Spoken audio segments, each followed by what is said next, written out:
Vamos a iniciar esta sesión de la tercera semana viendo los siguientes capítulos, ¿no? Lo que es relacionado a lo que es instrumento de medición, en un principio hablándolo de manera general para circunscribirnos en lo que es los instrumentos analógicos. De ellos veremos sus principales características de los instrumentos de medición, las escalas, eh, las escalas graduadas de los instrumentos analógicos, la simbología asociada a su principio de funcionamiento, y luego pues hablando un poco de la historia del instrumento, eh, de la instrumentación que inicia todo con el galvanómetro, ¿no? Entonces, iniciemos. A ver, nosotros habíamos ya definido que los instrumentos de medición me sirven para poder cuantificar alguna propiedad física o una cualidad eh, eh, que no sería factible medirlo simplemente con la percepción de nuestros sentidos.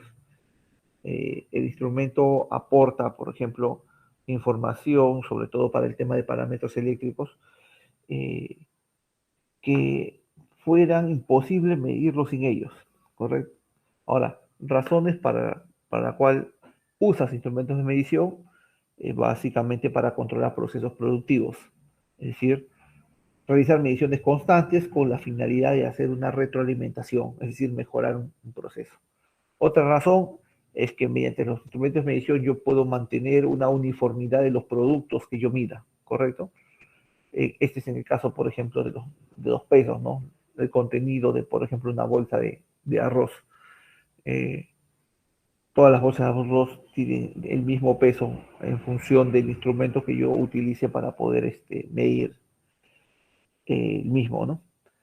Luego, en el caso de los instrumentos más complejos como de medición eléctrica, nos permite realizar análisis de variaciones del proceso, ¿no? Variables como por ejemplo corriente, tensión, potencia. Puede estar en constante supervisión de cómo se van desenvolviendo en función del tiempo, ¿no? Y en el caso de lo que es investigación, pues necesitamos instrumentos para tener una precisión en la investigación que estemos haciendo, ¿no? Eso es usualmente los motivos por el cual se usa instrumentos de medición. Ahora, cada instrumento ha sido diseñado especialmente para medir un parámetro, una propiedad.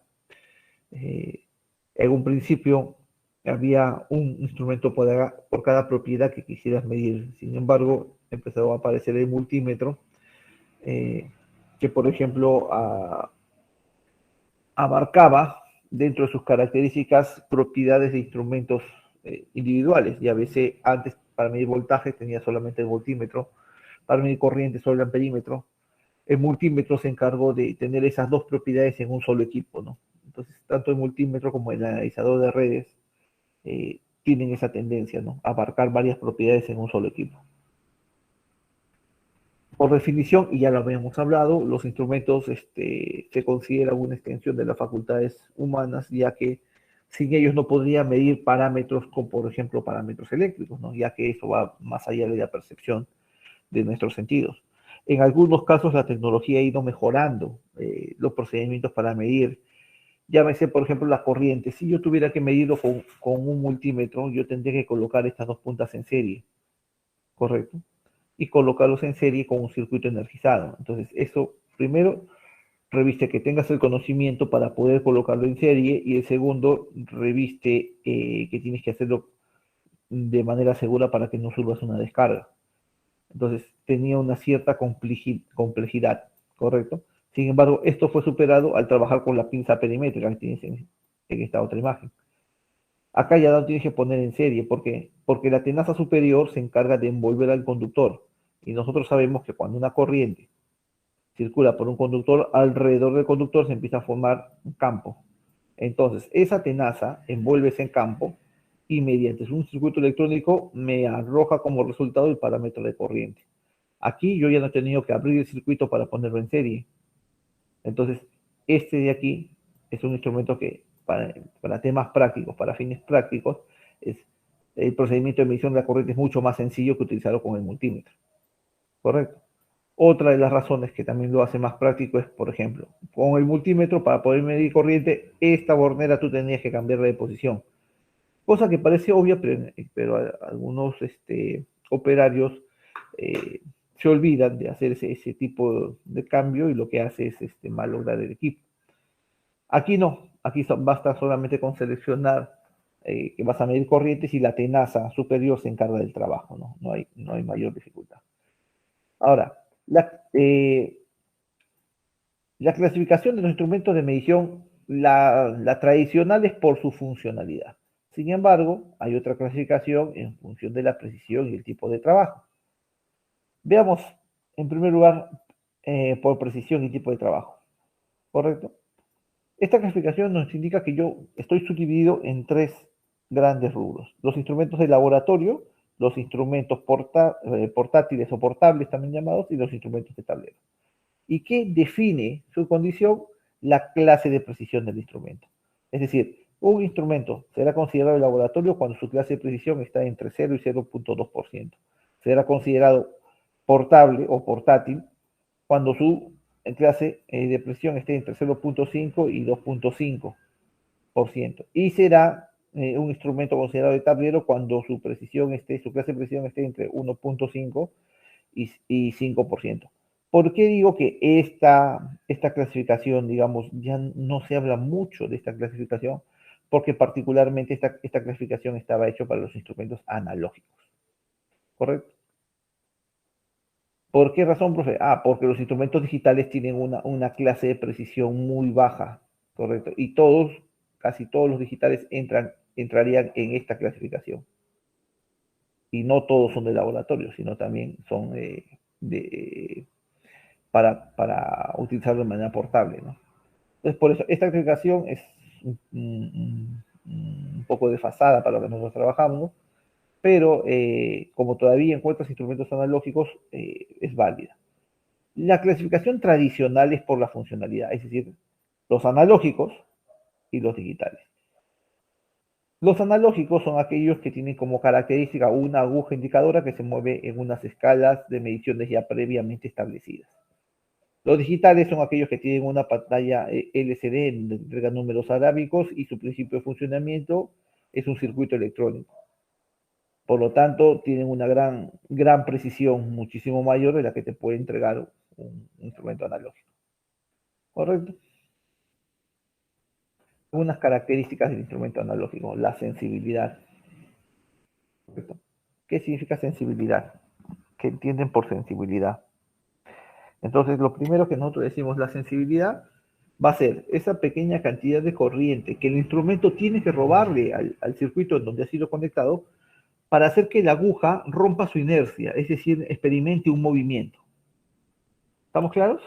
Es decir, para que esta pequeña aguja empiece a moverse, debe pasar una corriente que haga que éste salga de su estado de reposo. Esa pequeña cantidad de corriente es definida como la sensibilidad. ¿Correcto? Tanto en amperímetros como en voltímetros. ¿Eso se entiende? Sí, profesor, sí entendiendo. Correcto. Entonces yo suelto una pregunta al aire. A ver, la sensibilidad tiene que ver, por ejemplo, con la incertidumbre. ¿Está relacionada con la incertidumbre de una medida?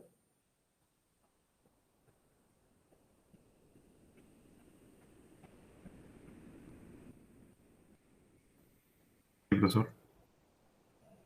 ¿Perdón? Sí, estaría relacionado, porque, es decir, dependiendo de la sensibilidad del instrumento, te puede arrojar cierto rango de error. ¿Tu apellido es? Aliaga. Ok. ¿Otra opinión? Sí, profesor, tiene que ver con la incertidumbre. Básicamente que, o sea, propia de nosotros más bien, porque nosotros cuando vemos la aguja, por ejemplo, y la vemos de un ángulo, de otro ángulo, vamos a ver cierto valor u otro valor, dependiendo. ¿Tu apellido es? Espinosa Chávez. Ok, Espinosa. ¿Alguien más que desea opinar? Aquí, profesor Marquina. A ver, Yo, Marquina, te dir- escucho. me- yo diría que sí está relacionado, como dicen mis compañeros, porque los instrumentos tienen siempre cierto grado de sensibilidad o de excitación, por así decirlo, Ujú. frente a un estímulo, ¿no? Ahí también hay que graduarlos y todos esos aspectos, y bueno, siempre está relacionado con algunos errores que pueden escaparse. Ok, ¿alguien más desea opinar? ¿Nadie más? Yo, profesor Chacón. A ver, Chaco. Dime, Chacón. Sí está relacionado, ya que como dijo el compañero Espinosa, uno puede tener una percepción de una medida y otra persona también podría tener otra percepción de otra medida, ya que al verlo, por ejemplo, en ese perímetro, el 50, 100, en ese rango siempre vamos a tener una diferencia o un error.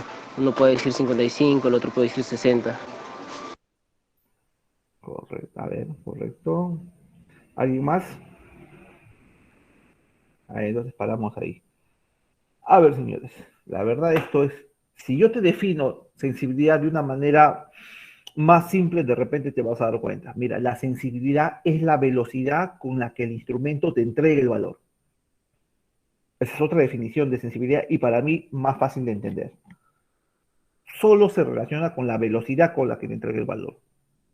Es decir, algunos instrumentos directamente la aguja se posesiona en el valor rápidamente y otros empiezan a subir gradualmente hasta que se coloca. Entonces, la velocidad con la que da el resultado te define la sensibilidad.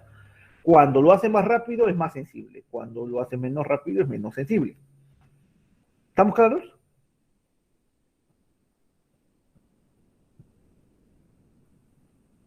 ¿Estamos claros ahí? Sí, profesor. Entonces vuelvo a preguntar, ¿la sensibilidad tiene que ver con la incertidumbre? No con la velocidad. Correcto, esa es la respuesta. La sensibilidad no tiene que ver con la incertidumbre. No, no tiene que ver con la incertidumbre.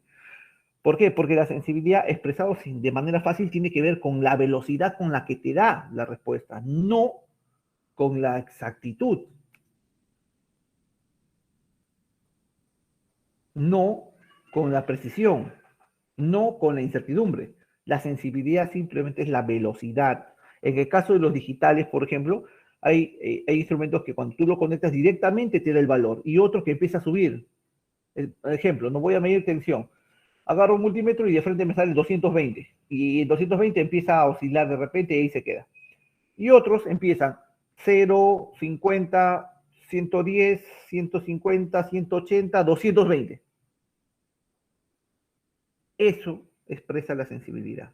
La sensibilidad no expresa error, no expresa incertidumbre, no tiene que ver con la precisión, no tiene que ver con la exactitud, no tiene que ver con la discrepancia, solo con la velocidad con la que te entrega el resultado. ¿Estamos claros?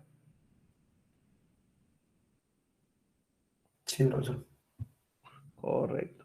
Sí, profesor. En los instrumentos analógicos, en el caso del amperímetro, por ejemplo, la sensibilidad del instrumento se indica en función del número de amperios, miliamperios o microamperios que deben fluir por la bobina para que la aguja experimente un movimiento, ¿no? Por eso le llamo una desviación completa. ¿Correcto? En el caso del voltímetro, la sensibilidad es expresada entre ohmios por voltio, es decir, por la resistencia interna del instrumento, y también me expresa la velocidad con la que el instrumento me va a dar la respuesta, es decir, va a marcar. A eso me refiero. Estos son instrumentos analógicos. En el digital también es solamente con el tema de la velocidad. Ahora, lógicamente tiene un valor numérico. La inversa de ese valor numérico se llama la constante de instrumento. Pero ese dato, la constante de instrumento, normalmente no lo trabajamos mucho. Lo que nosotros trabajamos más es lo que es la constante de escala. Y aquí es donde vamos a trabajar. Espero que participen. Miren, la constante de escala es la relación que hay entre el alcance del instrumento y las divisiones, el número de divisiones por escala. Sin embargo, con este concepto como que no se entiende. Vamos a hacer un ejemplo como lo haríamos en el laboratorio. Nosotros tenemos en nuestro instrumento, ya sea multímetro o amperímetro, tenemos una perilla selectora, ¿correcto? Tenemos una perilla selectora. Y esa perilla selectora tiene diferentes cantidades. Vamos a poner acá 5, 25, 50, 250 y 500. Vamos a poner aquí. A ver, vamos a ver si entiendes el ejercicio. Entonces, miren, yo voy a utilizar ese instrumento y voy a colocar en la escala de 5, ¿correcto? Estoy colocando en la escala de 5. Si mi instrumento, su aguja indicadora, marca aquí, acá, se queda justo aquí. Pregunta, ¿Cuánto es el valor? 4. ¿Apellido? González Enrique, profesor. González Enrique. A ver, otro. 20, profe. 20. Ya. ¿Tu apellido? Flores. Flores. A ver, con dos suficiente. Miren, su compañero dijo 4, porque lo que normalmente se trabaja es que tú tienes que ver la relación que hay entre el selector y dónde lo vas a medir. ¿Correcto? En lo particular, yo lo trabajo así. Si yo tengo 5, me es más cómodo medirlo en el rango de 50. ¿Correcto? Y como 5 se convierte en... claro, como 5 se convierte en 50, es decir, ¿cuál es la relación que yo tengo aquí?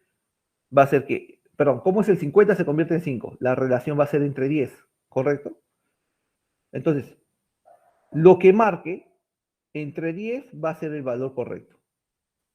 Entonces, eso es una práctica que uno hace en función de los múltiplos y submúltiplos de 10.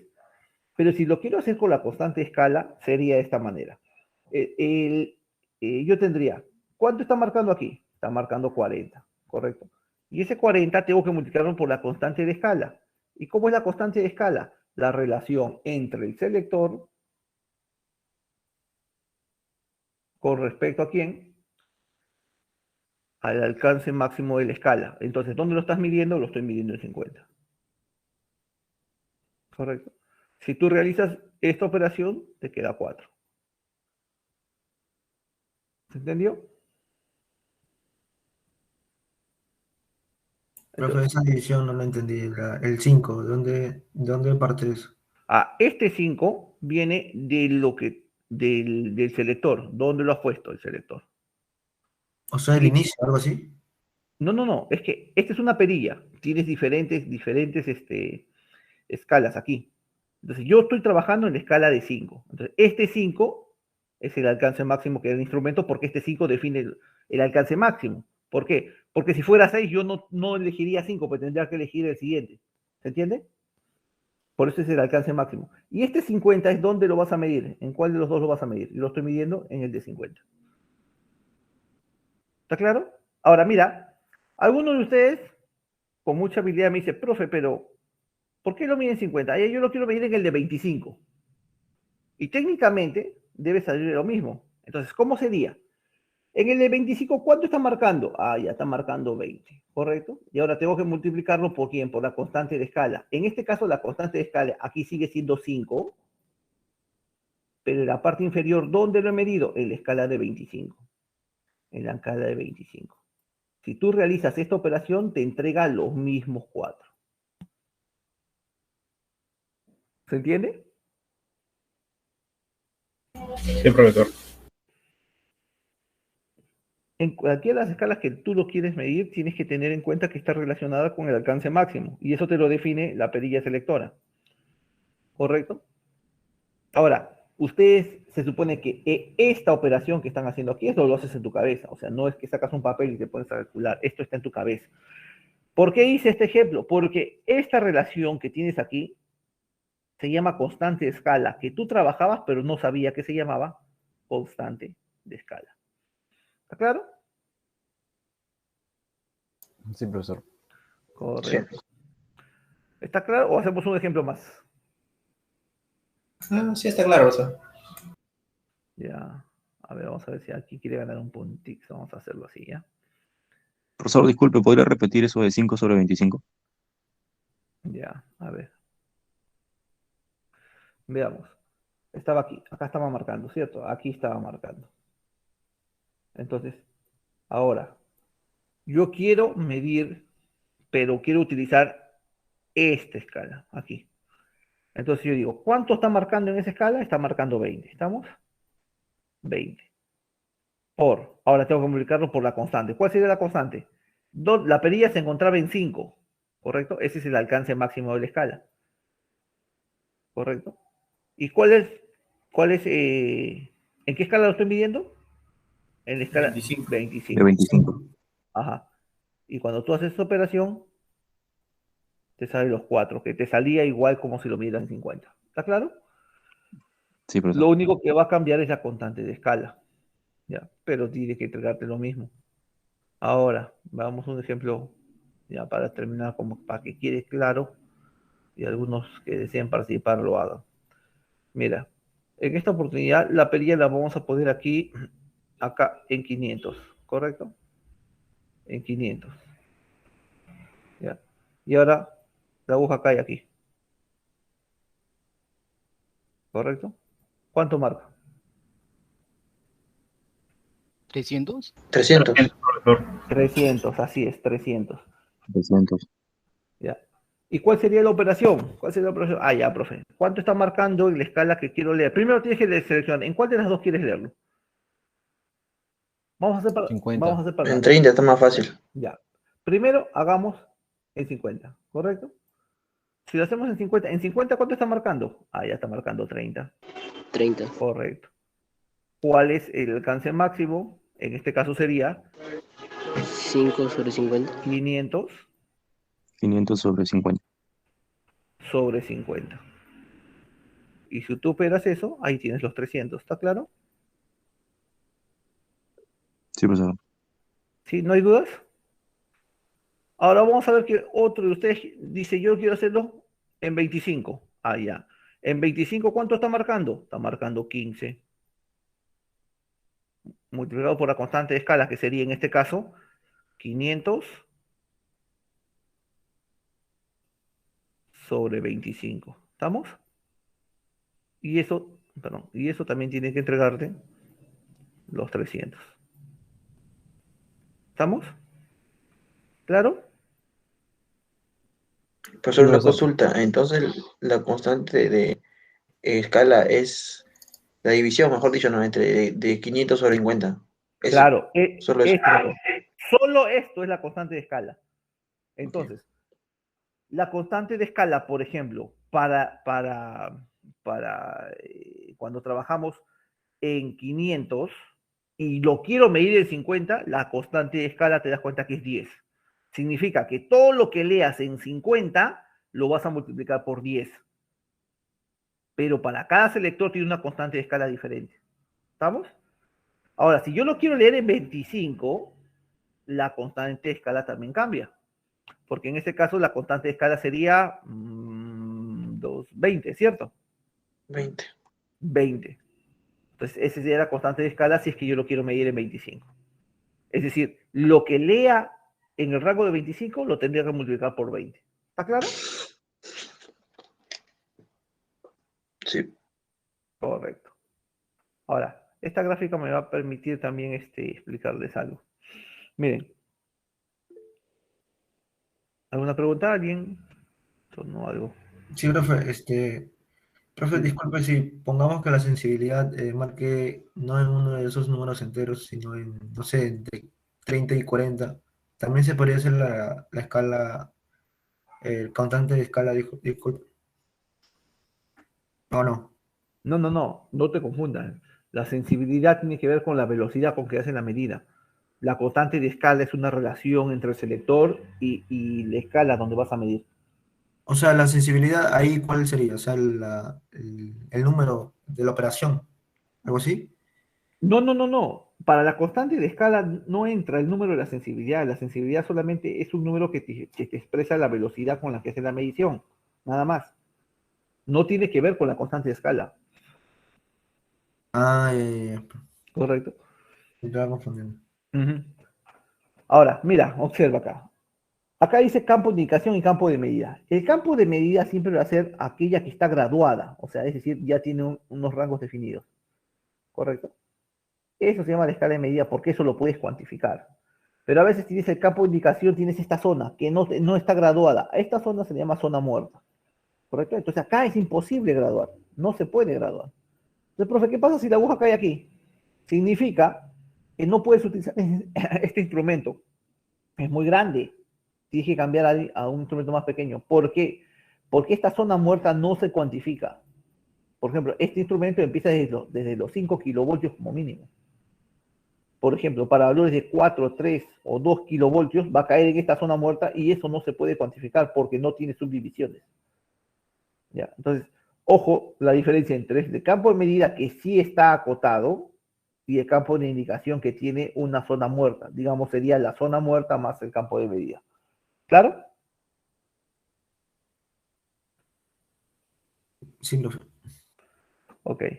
Estos son ejemplos, por ejemplo, de lo que es constante de escala en cada uno de los instrumentos. Por ejemplo, si yo tengo, por ejemplo, en el selector 15 y lo voy a medir en una escala de 100, entonces la constante de escala va a ser 0,15 voltios por división y esto se va a ver multiplicado por el valor que nos marca en la escala de 15. Lo mismo en la escala de 60, como puedes ver, y en la escala de 300. Es decir, la constante de escala va a depender del selector y va a depender en qué escala lo estés midiendo. La exactitud, lo voy a corregir. La exactitud es la relación que hay entre la magnitud leída y la que consideras real, ¿ya? Esto no es. Es la que consideras real.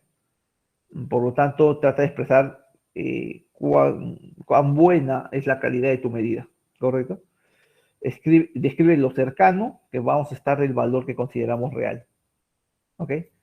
Y mira, esto de acá prácticamente ya lo hemos conversado.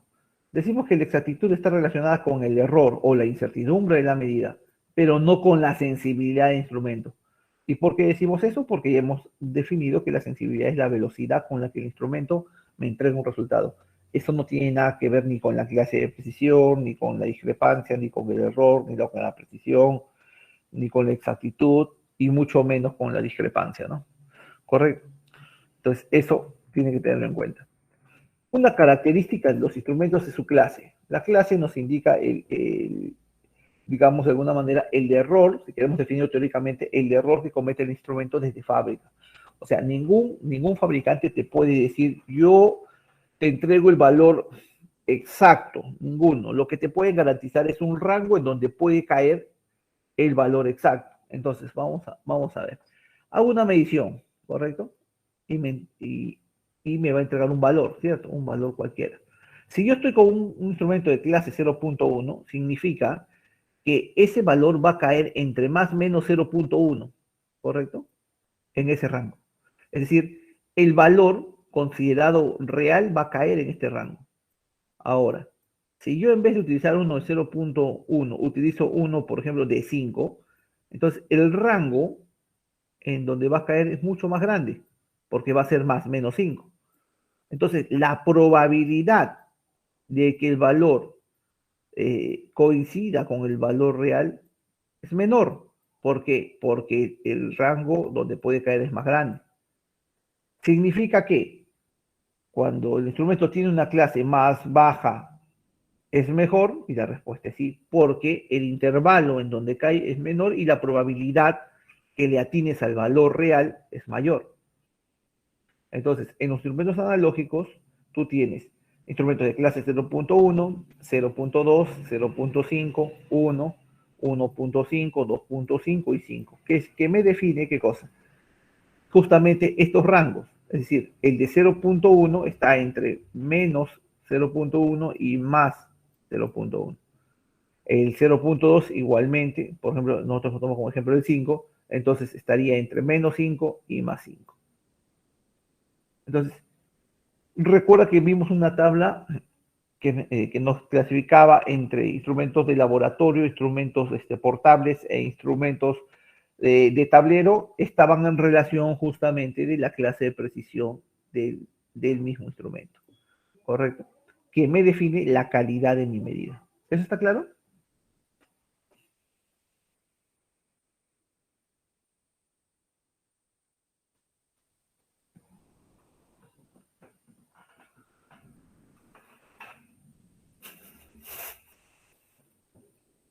A ver, ¿me indican? Sí, profesor. Sí, profesor. Correcto.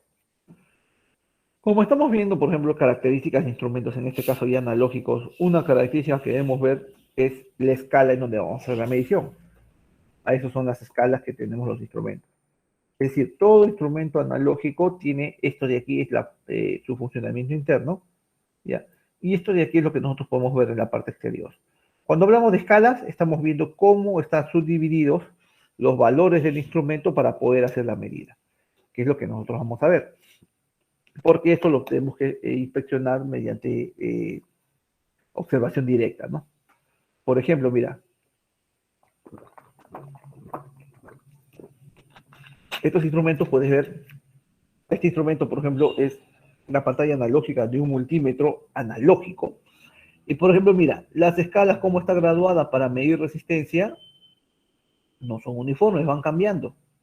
Es muy diferente, por ejemplo, con la escala de aquí para medir voltajes, que es de color negra, que sí, por ejemplo, en casi todo su cuerpo son uniformes.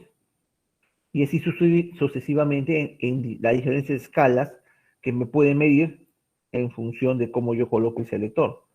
Entonces, vamos a repasar algunas que son fáciles de cuantificar y que con los que te puedes encontrar todavía en el campo profesional. Aunque algunos me van a decir, como siempre, que ahora se utiliza mucho el tema digital, pero aún así, siempre vas a encontrar un instrumento analógico.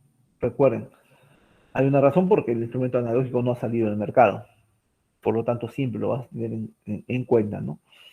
Veamos, escalas lineales. En escalas lineales, la primera observación es que tiene las mismas subdivisiones en todo el cuerpo. Segundo, que tiene jerarquías. Mira, esta subdivisión es mayor que las otras pequeñas. Entonces, si tú quisieras hacer la cuantificación, la primera pregunta sería, ¿cuánto sería esta subdivisión? 0.1. Correcto, 0.1. ¿Tu apellido es? Chacón. Ya, Chacón, gracias. ¿Y cuánto sería esta más pequeña? Esta de aquí. 0.05, no. 0.02, profesor. 0.02. ¿Tu apellido? Samanamut, profesor. Gracias. Samanamut. Correcto. Esa es su visión. Entonces, por ejemplo, este instrumento, así, no tiene, por ejemplo, si no tiene perilla, tiene una única escala. Y entonces, si el instrumento me marcara aquí, ¿cuánto sería el valor? 0.74. 0.74. ¿Apellido? No le quitaría. Chacón. ¿Apellido? Yo hablo primero, negra. Chacón. Ya, correcto. Entonces, es fácil reconocer cuando es lineal, ¿correcto? Es muy sencillo hacer la cuantificación. El problema pasa, por ejemplo, con otro tipo de escalas, como la cuadrática.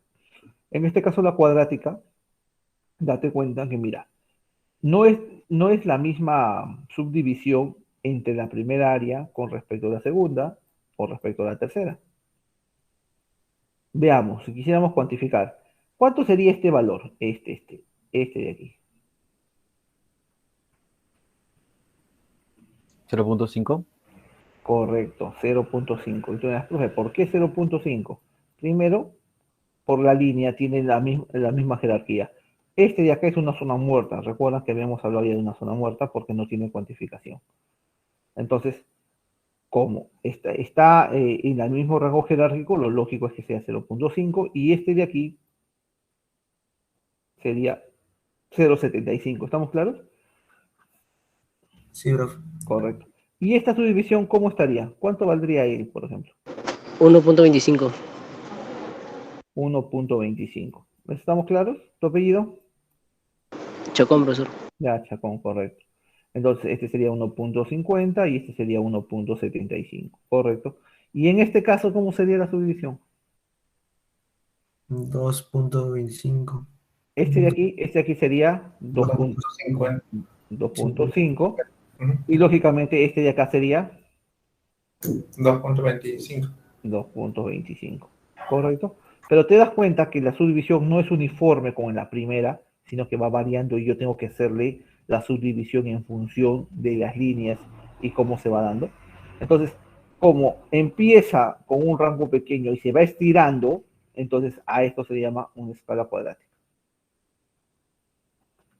En el caso de las fraccionadas, presentan, aparte de un subrango, un subrango. O sea, vamos a diferenciarlo con respecto a este. Mira, este de aquí con el de acá es del mismo rango y el subrango serían estos pequeños, ¿correcto? Pero aquí yo tengo, mira, este es del mismo nivel, no solamente uno, sino varios del mismo nivel y un subrango. Entonces, ¿a qué me refiero? Este de aquí sería el 49.1, el 49.2, punto 3, punto 4 y punto 5.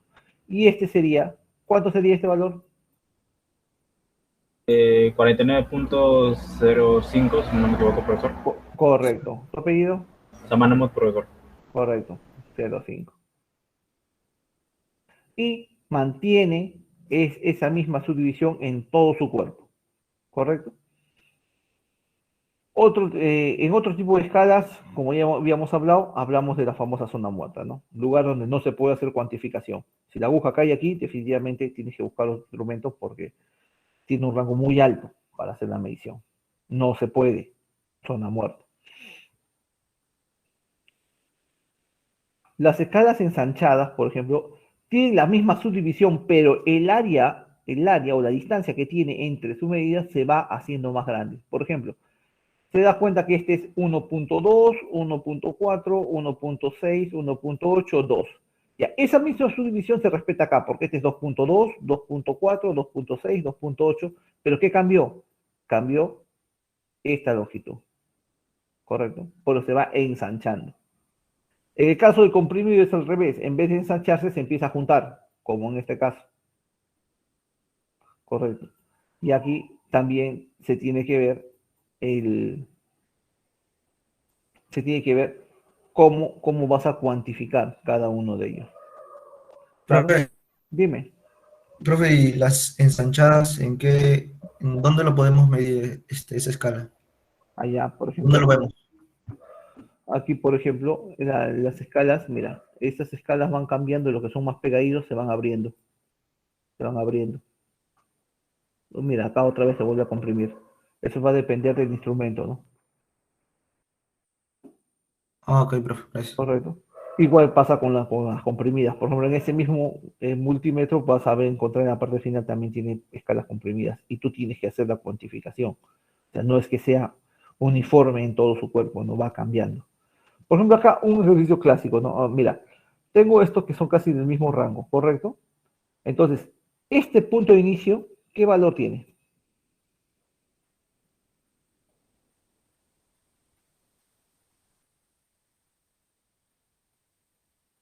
¿No sería 0.5? 0.5. A ver. 12.5. 10, 12. 12.5. 0.25. 0.25. Mira, a ver, como para que quede claro. Lo primero que tienes que darte cuenta es que esta es una zona muerta, porque no tiene cuantificación. ¿Correcto? Entonces, hay un rango que no vas a poder cuantificar. Y como estos son del mismo rango jerárquico, este de aquí vendría a ser 20. Este viene a ser 30. Este viene a ser 40 y este 50. ¿Qué significa? Para rangos menores de 20 este instrumento no sirve. Y eso lo reconozco por la zona muerta. Es decir, hay una zona en que no hay cuantificación. Claro. Sí, profesor. Claro. Sí, está correcto. Entonces, esas son algunas cositas, por ejemplo, que tienes que tener en cuenta, ¿no? ¿Cómo hago aquí, por ejemplo? En esta zona. ¿300? Lógicamente este es 300, ¿correcto? Ya, uno ya se dio cuenta. Entonces, ¿pero qué pasa si, por ejemplo, tengo 250 o 270? Va a caer en una zona donde no tengo subdivisiones. Entonces, esto ya queda mucho a la percepción de cada persona y eso le quita precisión al instrumento. Por eso normalmente buscamos que el cuerpo tenga ya subdivisiones. Lo único que podrías decir aquí es que si cae en 200 o 300, dar ese valor, pero cuando caiga en esta zona o caiga en esta zona va a depender mucho de la percepción de quien esté haciendo la medida. Y esto genera un aumento de incertidumbre, ¿no? Profe, Dime. y en este caso no se podría usar lo que vendría a ser otra escala o otro rango de medición, por decirte, como es ahí de 0 a 400, llevarlo por 10, por decirte, o por 5, de 0 a 2000 voltios, en el caso de que se midiera voltios. Ya, en ese caso, por ejemplo, cuando no se puede hacer la medición con una respectiva precisión, lo lógico es buscar un instrumento que pueda hacerlo. ¿ya? Porque esto genera demasiada incertidumbre. Sin embargo, digamos, para valores que no requerirían demasiada precisión, entonces, por ejemplo, si te cae aquí, tú puedes decir, ah, ya es mayor de 200, menor de 300, puede decir 270, por ejemplo. Porque, digamos, la medición no requiere precisión, pero si quisieras mucho más precisión, entonces deberías buscar un instrumento que en esta zona podría cuantificarte ese valor que necesitas.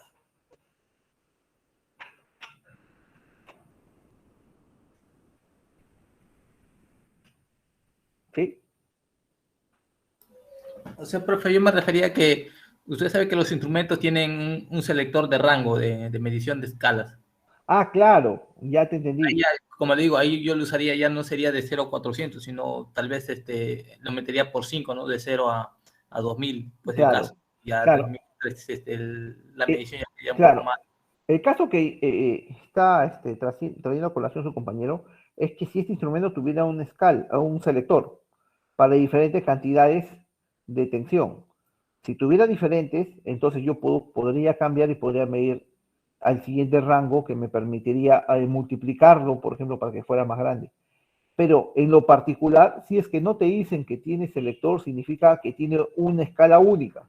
Si tuviera una escala única, que es el caso en el cual yo estoy tratando de explicarle, si tiene una escala única, entonces aquí te genera mucha dispersión. Entonces lo normal es buscar los instrumentos.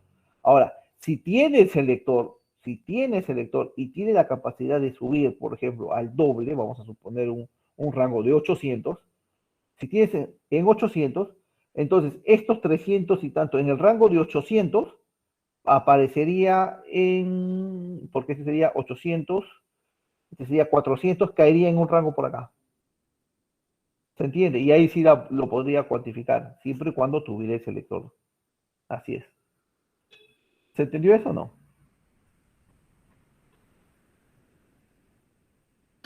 Sí, profe. ¿Sí? Ok. Hay también escalas logarítmicas. Esto lo encontrabas más en los megómetros analógicos. En el digital no lo encuentras, es en el analógico, en donde puedes ver, mira, ves, las subdivisiones son diferentes, ¿correcto? Entonces, a cada valor tú tienes que entregarle un número. Ahora, en el caso del megómetro, por ejemplo, lo que se busca es que el valor que nos entregue el aislamiento sea un valor alto, ¿correcto? Entonces, no es tanto precisión, sino que me entrega un valor alto. Por esa razón es que tiene esas subdivisiones. Por ejemplo, aquí este no es 8, este es un infinito. Entonces, lo normal es que la aguja tienda a irse para este lado, ¿correcto? Tiende a ir. Más bien, si el megómetro te marca 0, significa que no tiene resistencia a aislamiento y eso es muy peligroso, ¿no? Este instrumento parte de 0 y arranca hasta el infinito. Entonces, estos valores te van definiendo, por ejemplo, el nivel de aislamiento. Otro tipo de instrumento, ya no por el tema de las subdivisiones, sino por la forma como te presentan los datos, son unos instrumentos de tablero. Todos ellos están a una escala de 90 grados. ¿Cuál es el 90 grados, profe? Allá, el punto de medición. Es decir, cómo está distribuido las escalas graduadas, ¿no? Está a un ángulo de 90. ¿Correcto? Entonces, esto se pone en tablero y la medición se hace de esta manera. O sea, su rango de medida va a ser solamente en este cuadrante ya. Ya no es a los 180 como normalmente estamos acostumbrados. Hay otro que me da a 240, es decir, desde su punto cero hasta su valor máximo, viaja 240 grados. Es más que nada un tema visual. Este que es de perfil, su aguja solamente se mueve en esta dirección, se va moviendo simplemente para hacer la cuantificación. Este es del tipo horizontal y este es el tipo vertical, ¿no? Entonces la aguja aquí, esta aguja que ves acá, se va a ir moviendo para hacer la medición. Ahora, otra cosa que es importante en los instrumentos analógicos es el tema de la simbología. Muchos de ustedes ya conocen lo más básico, ¿no? El voltímetro tiene la simbología V, el amperímetro, este de acá que es A, el batímetro, que es medición de potencia activa, W, la medición de potencia reactiva es el bar, expresado de esta manera. Este para medir resistencia, el ohmímetro. Este es el contador de energía llamado medidor que tenemos en nuestras casas, en la parte de afuera. Este es el medidor, pero cuando es kilowatt hora, estamos hablando de energía activa. Si hablamos de kilobar hora, este es medidor de energía reactiva. Este es el frecuencímetro y este es el fasímetro que me mide el ángulo del factor de potencia. Ojo, el fasímetro me mide el ángulo. Acá, por ejemplo, yo tengo que hacer una observación. Este no es el cos. El que mide el cos es el cosímetro. El fasímetro mide el ángulo. El cosímetro mide el factor de potencia, que normalmente lo encuentras así. Así. Como un instrumento. Pero el fasímetro solo es el ángulo. Ojo con eso. Aquí lo más usual, porque no revisamos todo, nosotros en sí lo más usual es el tipo de señal que vas a medir, continua, alterna, continua o alterna, y la que es las líneas trifásicas, ¿no? Ahora, como ves, también hay un grupo en donde me miden de determinadas características de la señal, pero las que más utilizamos son las 4 que tienen el check, ¿no? Aquí nosotros hablamos de lo que es la tensión de prueba de aislamiento. La tensión de prueba de aislamiento nos indica que los componentes internos del equipo han sido sometidos a una cantidad de tensión máxima que puedan soportar. Si tienes en el cuerpo del equipo una estrella y no tiene un número, significa que ha sido sometido a una tensión de 500 voltios. Si tienes un valor numérico, como en este caso 1, ese valor numérico expresado en kilovoltios es la tensión de prueba de aislamiento. Por eso acá dice 1000 voltios. Si tengo 2, sería 2000 voltios. Por eso digo 2K, 3K. El problema es cuando tiene 0. Cuando tiene 0, esto es peligroso. Traten de no utilizar este tipo de instrumento porque este instrumento no ha sido sujeto a prueba. Por lo tanto, los componentes internos podrían sufrir un deterioro porque no han sido sometidos a la prueba correspondiente de seguridad, ¿no? Según la posición, porque esto también, esta simbología encuentras en el cuerpo del instrumento, puede ser tipo vertical, como los que van en tablero, tipo horizontal, como lo que normalmente utilizamos, que va al ras de la mesa, o también algunos de una característica especial que te indica que debe tener un ángulo. ¿Y cómo verificas ese ángulo? Tienen un mango, un asa, o un soporte que cuando tú lo colocas justamente te da el ángulo que te está pidiendo aquí. Lógicamente acá no te dice N, te da el ángulo, puede ser 45, puede ser 30, etc. Entonces el asa o el soporte que tiene, cuando lo colocas, hace que el instrumento se coloque justo en el ángulo que lo indica. Eso ya viene de fábrica, ¿no? Pero normalmente se trabajan a 90 grados, que es en tablero, y de manera horizontal para los instrumentos de laboratorio. Esta es la misma tabla que nosotros hemos visto en la clasificación, es decir, instrumentos de clase 0.1 y 0.2 son instrumentos de gran precisión para la investigación, pero ojo, analógicos, ¿eh? Los de 0.5, instrumentos de precisión para el laboratorio, los que son de clase 1, instrumentos de medida portátiles en corriente continua, de 1.5 de alterna. Y los que son dos tableros tienen una clase de precisión de 2.5 y 5. Eso ya lo habíamos visto, ¿eh? Y de aquí, el mecanismo de funcionamiento, que es justamente el tema de la siguiente clase, nosotros nos vamos a abarcar a estos, ¿no? Los instrumentos de bobina móvil para señales continuas, instrumentos de hierro móvil para señales alternas o continuas. Estos dos en voltímetro y amperímetro. Pero si yo quiero medir potencia, entonces necesito un instrumento electrodinámico, que es el que tengo aquí. Y cuando este instrumento le pones un núcleo de hierro, se llama ferrodinámico y su simbología sería con un círculo en la parte exterior. El otro equipo que vamos a ver, aunque ya están un poco en desuso, son los instrumentos térmicos, como el del hilo caliente, y los de inducción, estos de aquí, que conforme el avance de la tecnología han perdido espacio. Los demás solamente son informativos, ¿correcto? Porque en realidad ya han salido del mercado, porque las condiciones para su uso, su trabajo, son demasiado, o mejor dicho, no son económicamente viables con respecto al avance de lo que es la tecnología electrónica, ¿no? Y hablemos del galvanómetro. El galvanómetro es como quiere decir el inicio de la era de instrumentación. Es decir, primero aparece el galvanómetro, que es un equipo que me mide pequeñas cantidades de corriente. Este evoluciona a lo que son los instrumentos de bobina móvil, donde tenías voltímetro y amperímetro, pasaron a hierro móvil, pasaron al electrodinámico y podían medir más parámetros. Y con el avance de la tecnología, la era digital, aparecen lo que es los instrumentos digitales, como el multímetro, y el multímetro evoluciona a lo que es la pinza perimétrica, que evoluciona a lo que es el analizador de redes que normalmente nosotros tenemos, ¿no? Entonces, el inicio de todo fue el galvanómetro. El galvanómetro fue estudiado de manera teórica por muchos años, considerado como el medidor de fenómenos galvánicos, es decir, pequeñas corrientes. Sin embargo, el galvanómetro de Arsenman lleva su nombre básicamente porque él fue el que lo implementó por primera vez.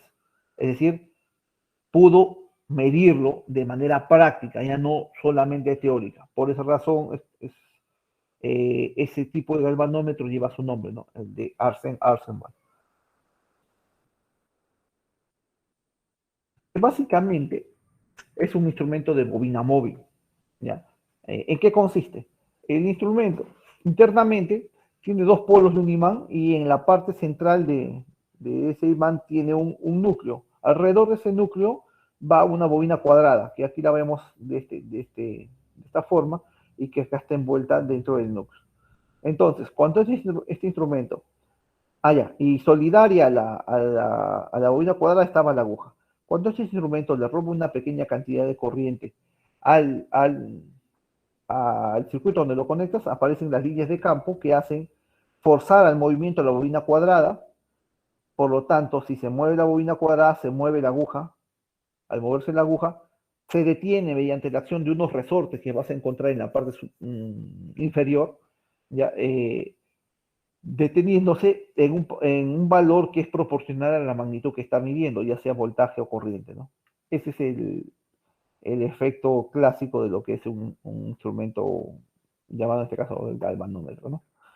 Ahora tenemos una foto un poquito más real, en donde puedes ver acá los resortes que se encargan de la acción de frenado, ¿no? Porque si no la aguja se iría completamente. Los imanes permanentes, el núcleo en la parte central y envuelto alrededor del núcleo ves la bobina cuadrada, ¿no? Esas son las características de un galvanómetro. Ahora, el galvanómetro en sí tiene esta simbología. Y el galvanómetro solamente servía para medir pequeñas corrientes, como si fuera un microamperímetro, ¿correcto? Entonces, como no todas las corrientes son pequeñas, a este galvanómetro se le adicionó una resistencia de derivación llamada Shunt para aumentar su capacidad, es decir, para aumentar su rango.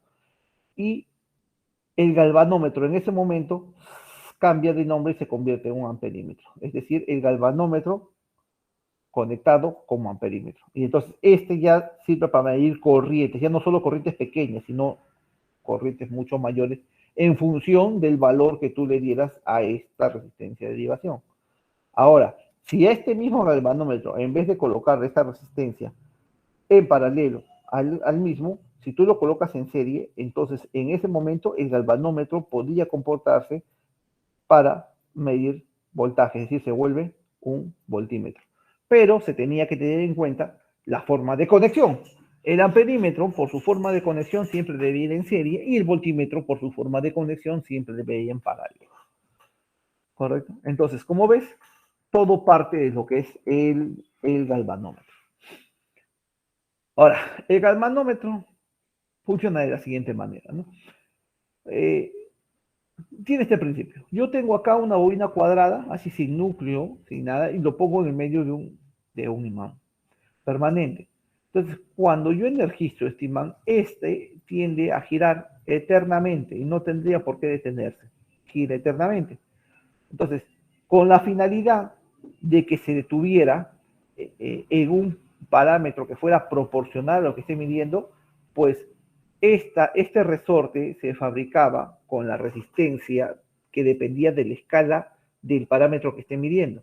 Por lo tanto, tenía que ser proporcional al valor de, supongamos, la corriente máxima que pasara o la tensión máxima que pasara, para hacer que la bobina se detuviera en un parámetro que fuera proporcional a lo que esté midiendo. Y lógicamente, de ahí se añadía la aguja indicadora, que es el que realmente se encarga de hacer la medición visual. Lógicamente, esta aguja debía viajar en un campo. Ese campo es las escalas ya previamente graduadas, ¿correcto? Y así es como el instrumento hacía su medición. Aquí podemos ver un esquema de lo que es un galvanómetro. Tenemos el núcleo, acá tenemos la bobina cuadrada.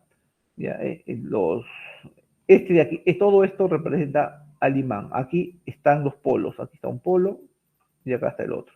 ¿Correcto? Por eso está en el centro del polo del imán.